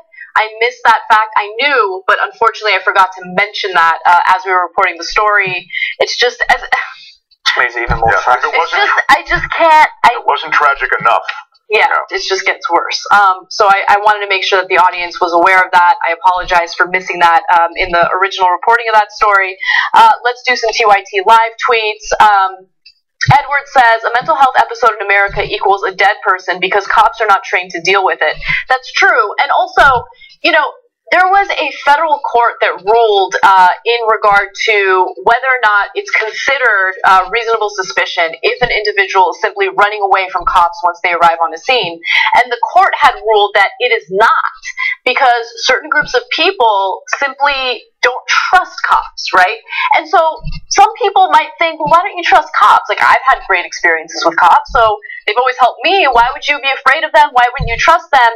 Look, if you are part of a community that deals with, you know, people in your family getting murdered after they call the cops for help, you know, you're not going to trust them. You're not going to trust them. And that story to me shows why so many individuals do their own policing in their own communities, which, you know, sometimes is not the best situation or the best solution. And I'm talking about people who do vigilante justice instead of, you know, referring to cops for help. But anyway, I can't deal with that story anymore. We have to move on. All right, a typical Southerner says cops need to be trained to talk people down in violent situations, just like they would with potential bridge jumpers. That's actually a really great point. You know, de-escalation. I don't know how much emphasis there is on that when it comes to police training, but it doesn't seem like much. And by the way, I mean, obviously, departments throughout the country have their own standards and their own training, and so there's no uniform training within the country. Everyone just kind of has their own way of doing things, which is why some departments seem to have more of an issue than others. All right, and then finally, I want to do some member shout-outs. Jason Grant and Tyler Booth, thank you so much for being members. You guys help keep our show running. You help keep us independent. If you want to be a member, just go to tytnetwork.com/join. Today we're going to have an awesome post-game show, hopefully about something that's not insanely depressing. Please. I know. It's just, as I was putting the rundown together today, I always try to include at least one story that's not sad, right? But is it not hard to, like, switch as well when you go through the rundown and then you have one that kind of uplifting at the end, because it just takes you... Well, yeah, sometimes it is. But, you know, it's funny because I remember a few years ago, it wasn't hard to include some of the more light stories. And now it's like, yeah, the transition's impossible. How do you go from a 17-year-old Muslim getting murdered, a black woman with a mental illness getting shot and killed by cops as she calls for help with a burglary situation? Like, how do you go from those stories to... I don't know, the fun stuff. It's always interesting to think. I was having this conversation with and then we'll don't want to digress too long, but with my brother of all people, said, "Hey, I just don't want to bring a child. I'm not going to have kids. I don't want to bring a child into this world. It's too dark a place." And I said, "But if you really look at the world through time, when could you really periscope up and go, you know what? Now's the time to bring it." I mean, in other words, there's always been this darkness in the world. I will give you the fact that this feels particularly dark. Yeah. But I think there's never a moment where you look around and you go, hey, you know what? Things are really cool. You know, you could say, well, after World War II, really? After World War II, blacks and whites couldn't drink out of the same fountain here in this country? If everyone had Twitter after World War II, then you would know the full wrath of the darkness after that. Because that's what it is. It's the way you can absorb it. It's not just the story that is dark. Next minute, it's the guy who's telling you about the story and why they deserve to die and why they deserve this. It just enhances the darkness. Anyway, we'll get into lighter stuff for the post-game. Yes. Well, you guys start thinking about topics, and we'll do something fun. All right. Bill Cosby's criminal trial in regard to his alleged sexual assault against a woman named Andrea Constant has ended in a mistrial. Prosecutors plan on filing another trial against him. However, the jury in this case was, quote, hopelessly deadlocked. meaning that they could not come up or agree to a verdict. Now, to give you some backstory on Bill Cosby and Constand, he was accused of sexually assaulting her back in 2004. She did file a civil lawsuit against him in 2005, and they did settle out of court for an unspecified amount of money. Now, in 2015, after dozens of women came forward and alleged that he had drugged them and sexually assaulted them, a judge had agreed to make a deposition that he had recorded in that 2005 case public. And in that deposition, he admitted to using drugs to, drug women that he was interested in having sexual relations with. And in the Constand story, he claimed that he had given her Benadryl to relax her. And in this case, it was interesting because the prosecution brought forth experts who indicated that Benadryl has been used in the past by individuals who want to subdue victims in order to take advantage of them. But it didn't matter because it did end in a mistrial. The jury could not agree. Now, according to the Washington Post, the jury said it was hopelessly deadlocked. On Saturday, was selected in Pittsburgh, then bused to suburban Philadelphia and sequestered during 11 days of testimony and deliberations.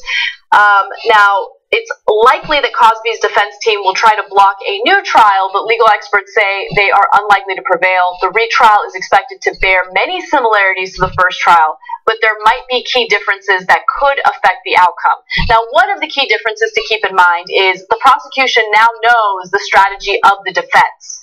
So with a retrial, they would be better prepared to kind of counterbalance or at least mitigate any type of argument that the defense can make. And so we'll see how that all plays out. Kevin Steele, who is the career prosecutor in this case, will have insights in the trial or the retrial that he did not have in the first trial. He and his key witnesses have now gotten a detailed view of the defense team's strategy and its methods of handling cross-examination. I hope Bill Cosby brings back that fake blind guy thing for the second trial. That is a great, great move, and I never get tired of it. The old, infirm, blind man who's used to be America's favorite Dr. Huxtable being dragged into court by some woman who's just made this stuff up.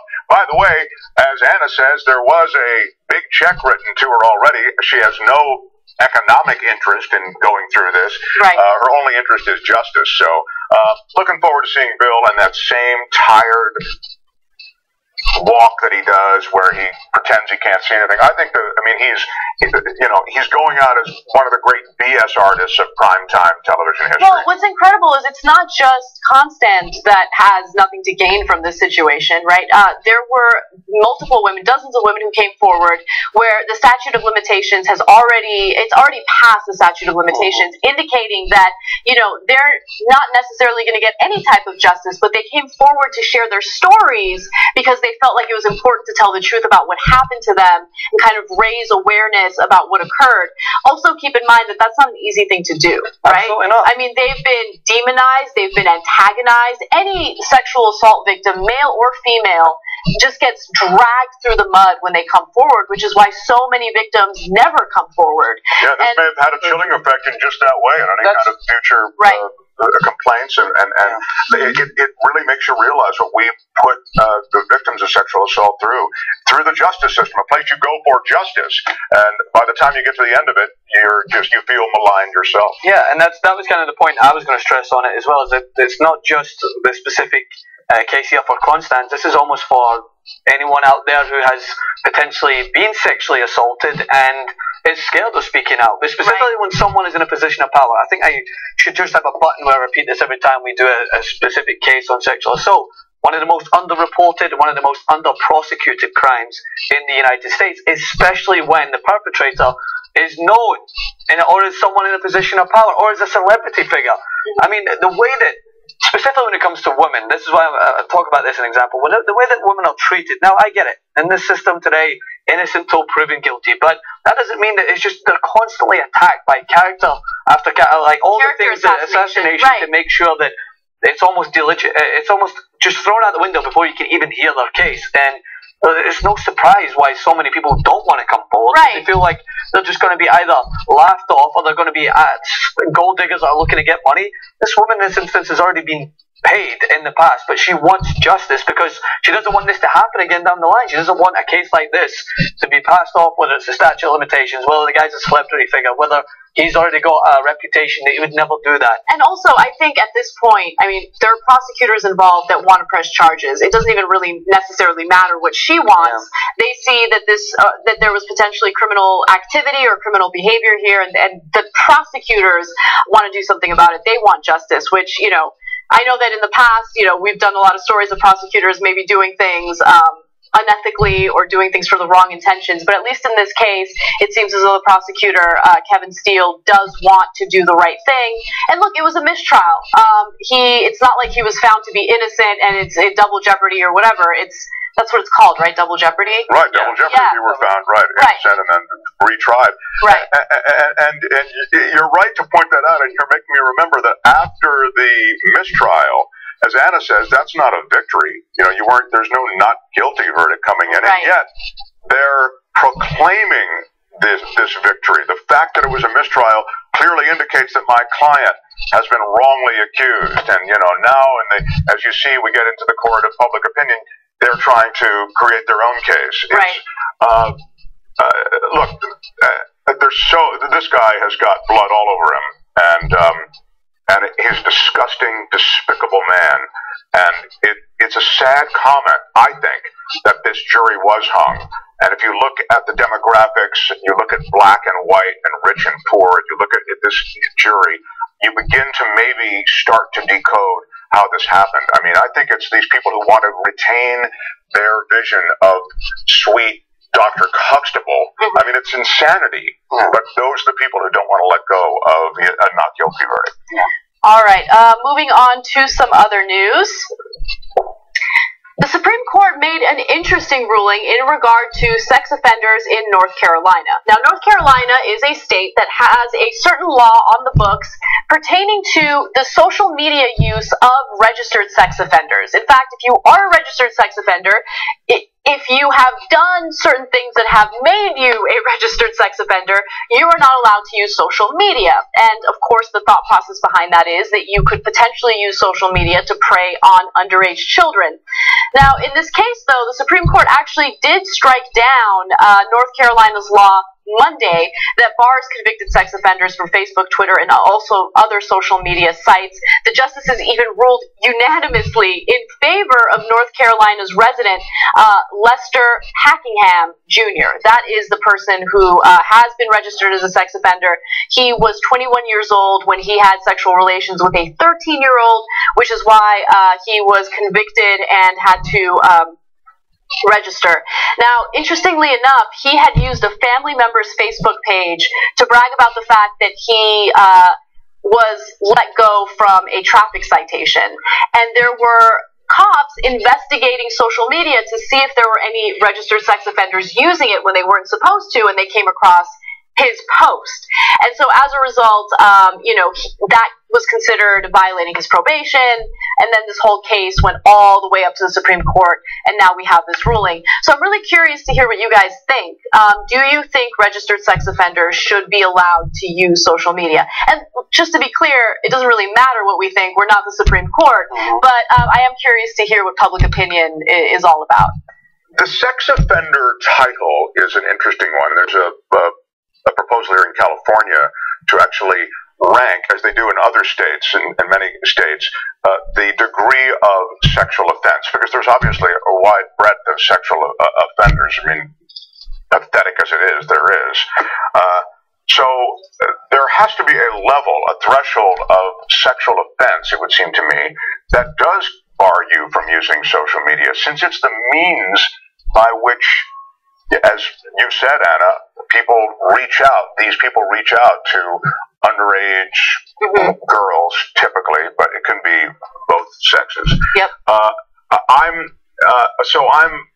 troubled by this, because on the one hand, I think you should have access to all of the, social media is information, it's a lot of other things. On the other hand, I think at some level, there should be a threshold of sexual offense where you're DQ'd. You're disqualified from use of these media. Well, okay, so let me give you the argument by the Supreme Court, which again ruled unanimously in favor of allowing registered sex offenders to use social media. In sum, to foreclose access to social media altogether is to prevent user from engaging in the legitimate exercise of First Amendment rights.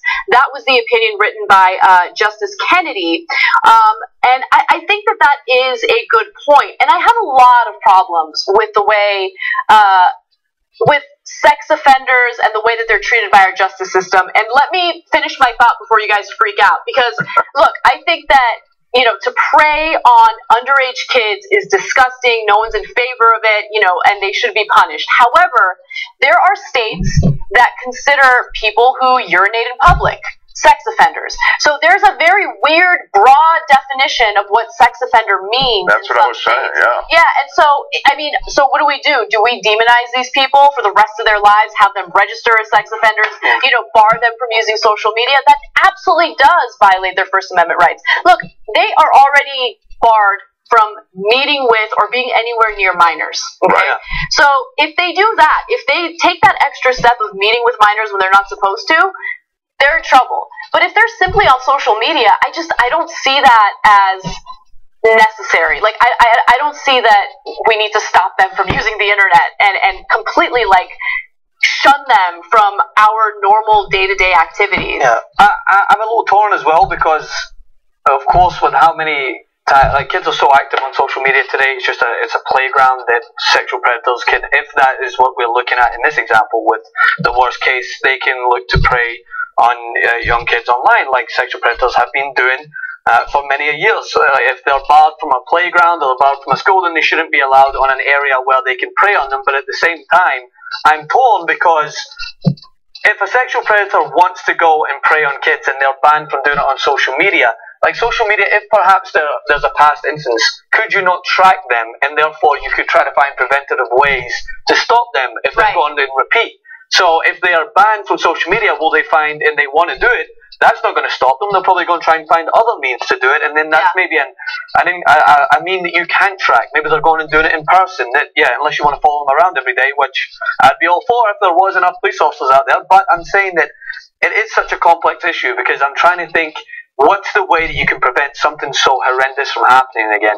And as you mentioned, there is people out there that are classified as sex offenders for just needing to go pee sometimes, and they're doing it in an area that's classified as that, so they're maybe going to have to face the harsh punishment of not being allowed to be on social media at any point. Yeah. But I think that I think it's a case-by-case basis. If there's someone who happens to be a pedophile, registered sex offender, who is caught utilizing social media to further victimize or prey on kids, then obviously just use human judgment. That person should not be allowed to use social media. He's using it as a tool to carry out a crime.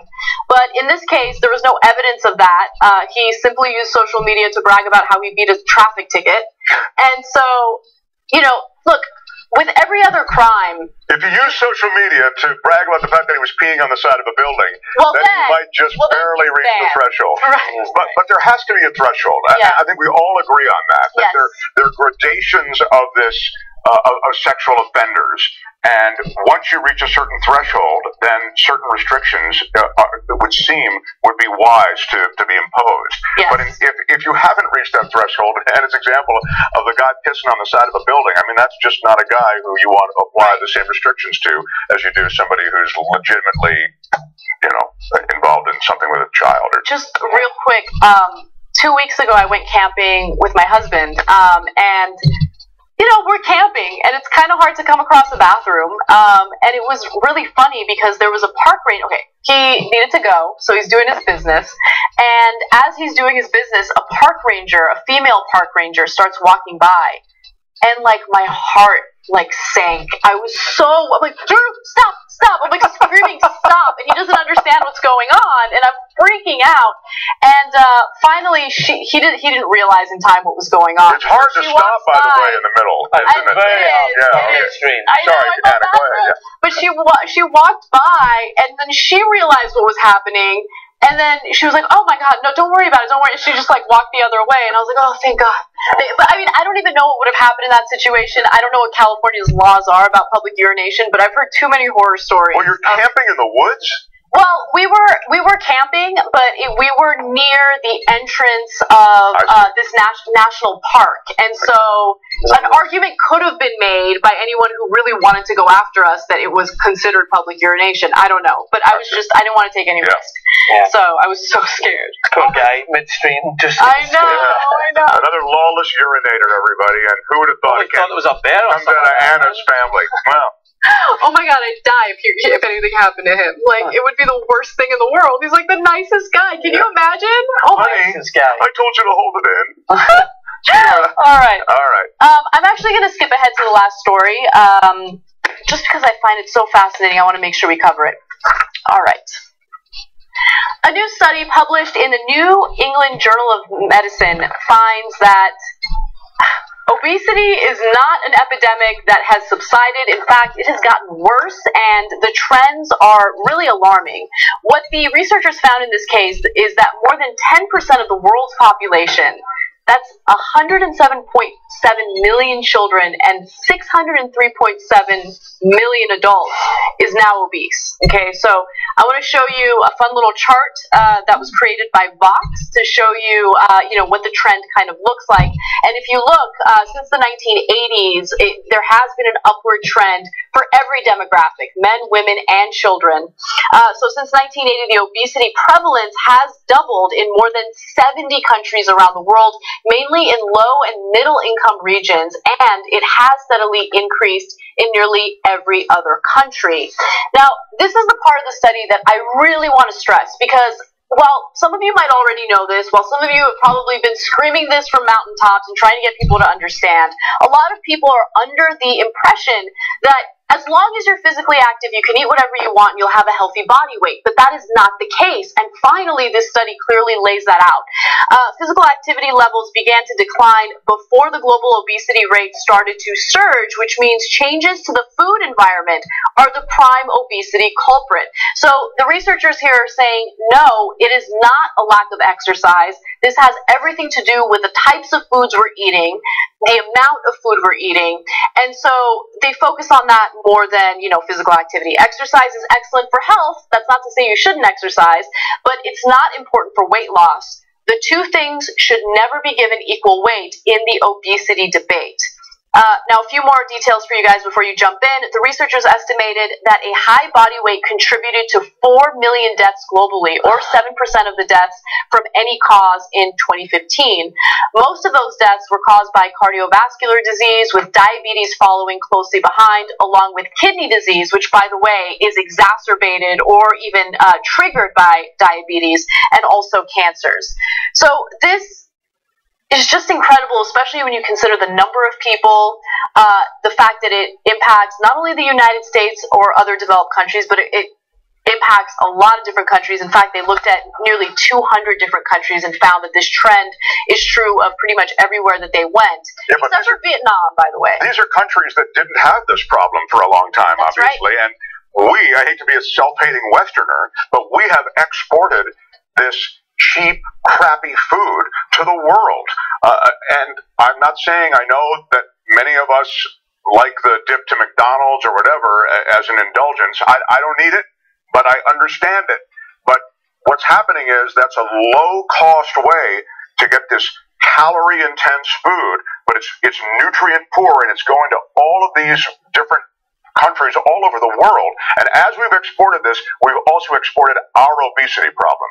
So I think, again, it starts, we're the prime movers in this. No doubt. I think it's several things that contributed to it, and I think that lack of education is a huge one. That's what, whenever I talk about specific issues in health, I always stress that the simple things like people will consider pizza, I believe, to be a vegetable, and it's in the United States because it's got tomato puree in it. Like, just absurd things like that. Politicians will argue. They will literally argue that the tomato sauce or the ketchup in the school lunches is considered a vegetable because they don't want to spend the extra money to provide decent school lunches for students. Sorry to interrupt. No, it's just that's a point that I wasn't aware of until I came to this great country, and I was, what are you saying? Like pizza? it baffles me, but at the same point, you need to understand that everything that you put into your body is going to have to be adjusted in a way that if you work out, and you're just eating, you're not going to see any sort of change in your body. Not to look on the furthest end of the spectrum if you're trying to lose weight. I'm talking about if you just want to make a slight change in your body. I could go to the gym for months, but if I go and eat crap every single day, I'm going to get worse. Nothing's going to change. I don't care if I'm running 5-6 miles a day, because it's all about understanding what your body needs in order to get healthier, in order to adjust. And that starts with education from a very early age. Telling kids that, eating an odd McDonald's once in a while is not going to kill you, but you have to be having cooked meals and making sure that is not a means to go and get fast food to try and avoid going and getting some groceries and cooking your own food. And it's about understanding that the quicker option is not the easy alternative, which people try to say, oh, go to McDonald's, it's really quick, just go there, it's only $1. That's not an easy alternative. I have so much to say about this, and I do want to continue this conversation during our post-game show. So if you are a member, you can check that out. If you're not, you can go to tytnetwork.com/join to become a member. But one thing that I do want to emphasize is, yes, education is part of it, but I do believe that another part of it, and I consider myself pretty educated when it comes to health, right, and what to do to keep myself healthy. Dude, sometimes though, I mean, you're so overworked and you're so stressed out, and the idea of me going to a grocery store after work and dealing with people, okay, it's inconceivable to me. So sometimes I want that quarter pounder of cheese, and quarter pounder with cheese, quarter pounder milk cheese. So I think a lot of people also relate to that. And let's elaborate on this a little more in our post game. Francis Maxwell, Mark Thompson, thank you so much for joining us. Appreciate it. Thank you for watching, guys. I really appreciate it. Jake will be back tomorrow, and for everyone else, please check out the post game show, tytnetwork.com/join. Love you. We'll see you tomorrow.